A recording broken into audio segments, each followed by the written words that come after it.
in devout Buddhist family. My father was from China, and this long Buddhist tradition of 7 generations of Buddhist vegetarian ancestors. My father was the 8th, I was the 9th. My father came to Singapore when he was a teenager, so we were really devout as a family. My mom, my parents had 8 kids, and I'm number 8. But strangely, I was the most devout of all. I think I was seeking, really hungry for the one true God. And from young, I was very given over to the religion, to the religious practices. So my mom brought me to all kinds of Buddhist events and kind of their Sunday school and all that. I became really devout. I was brought up to chant, the Buddhist chant, memorize thousands of words of Buddhist sutra, and I chant them. I would chant up to 5 hours a day. That was how I was brought up to be.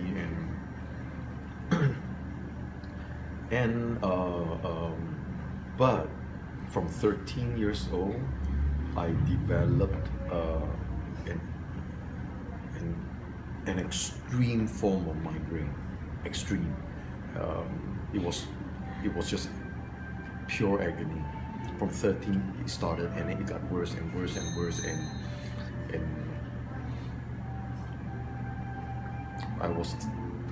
I came to a point of being in despair, even despairing of life. I went.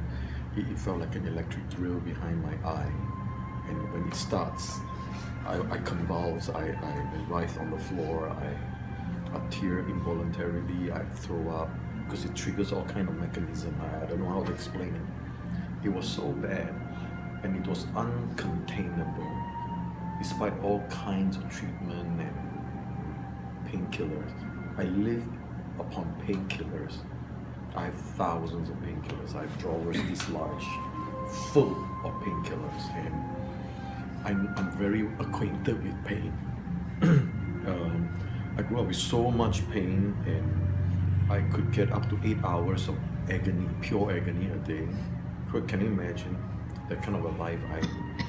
It came to a point when I despaired of life. I remember going to the neurologist, the eminent neurologist. I've gone to all kinds of treatment, and I was told, basically, we give up on you. Yeah, we've given you everything possible medically. You just got to live with this for the rest of your life. And that's when I was really like, then I don't want to live.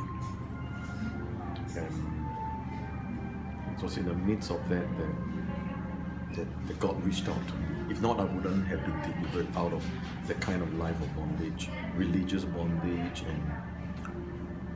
and extreme illness, and friends in school reached out to me, John, Jesus loves you.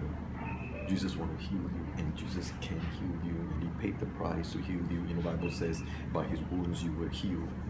He paid the price for your wholeness. And in the beginning, I rejected them a lot because I was brought up to believe that Christianity is from the West. We are Chinese.